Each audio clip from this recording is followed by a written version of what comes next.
warahmatullahi wabarakatuh.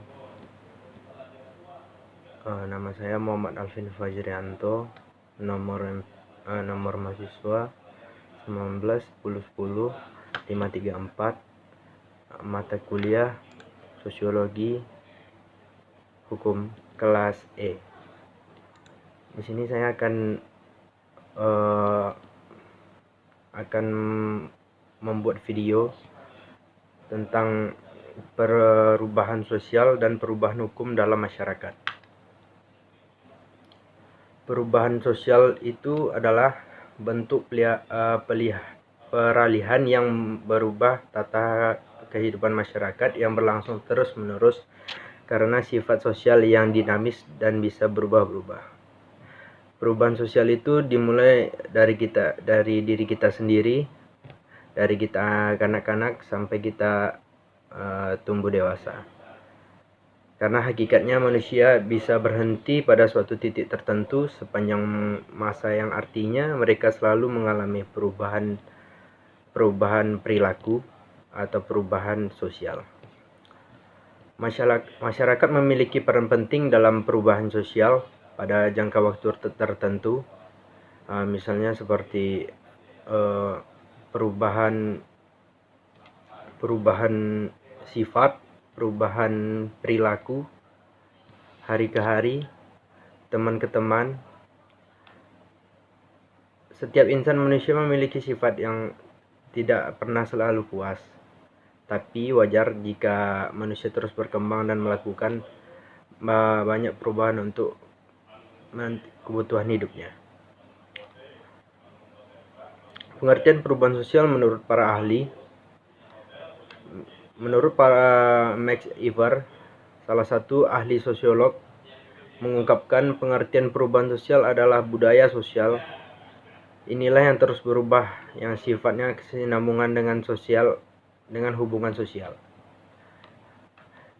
Menurut Max Weber, ahli sosiologi terkenal, mengungkapkan bahwa perubahan sosial adalah situasi yang terjadi di masyarakat yang diakibatkan karena ketidaksamaan dan unsur sosial yang ada.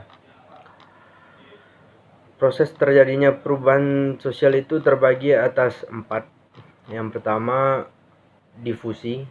Difusi itu kurang lebih penyebaran berbagai unsur pembentuk sosial dan kebudayaan, yakni berupa ide, keyakinan, dan hal lainnya. Yang kedua ada alkulturasi.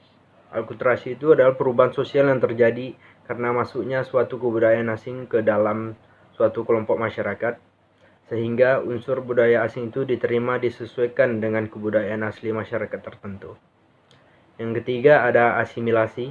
Asimilasi itu adalah perubahan sosial yang timbul jika ada dua individu atau kelompok yang latar budaya berbeda, kemudian berinteraksi dengan intensitas dalam jangka waktu yang lama. Yang keempat ada akomodasi. Akomodasi adalah perubahan sosial yang menunjukkan keseimbangan dalam hubungan sosial antar golongan yang berkaitan dengan norma dan nilai masyarakat tersebut. Faktor pendorong perubahan sosial itu yang pertama adanya penemuan baru. Yang kedua ada pengaruh jumlah penduduk. Yang ketiga munculnya konflik. Yang keempat terjadinya revolusi. Yang kelima keterbukaan pada lapisan masyarakat. Yang keenam motivasi berprestasi. Yang ketujuh sistem pendidikan maju. Contoh perubahan sosial yang pertama bersifat besar.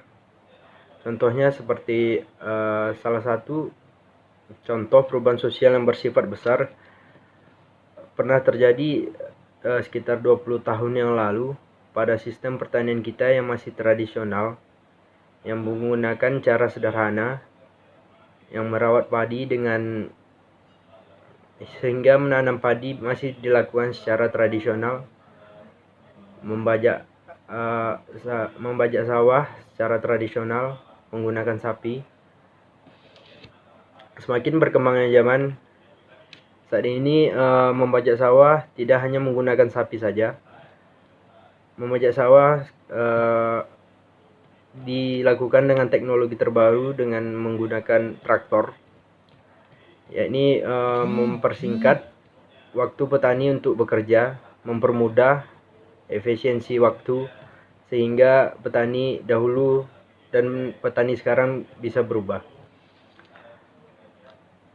Yang kedua, yang bersifat kecil, misalnya pada fenomena yang terjadi sangat pesat pada awal tahun 2000-an. Sebelumnya hanya segelintir orang saja yang menggunakan hijab. Hingga sekarang tren hijab tersebut berkembang dengan berbagai gaya hijab. Perubahan sosial itu terjadi karena lingkungan yang banyak orang yang melalui menggunakan hijab, sehingga orang lain, terutama dalam agama Islam, itulah sebabnya tren hijab tersebut bisa langgeng dan berkembang karena jumlah peminatnya yang sangat besar. Baiklah, itulah penjelasan dari saya tentang perubahan sosial dan perubahan hukum dalam masyarakat. Lebih dan kurang mohon dimaafkan. Wabillahi taufik wal hidayah. Assalamualaikum warahmatullahi wabarakatuh.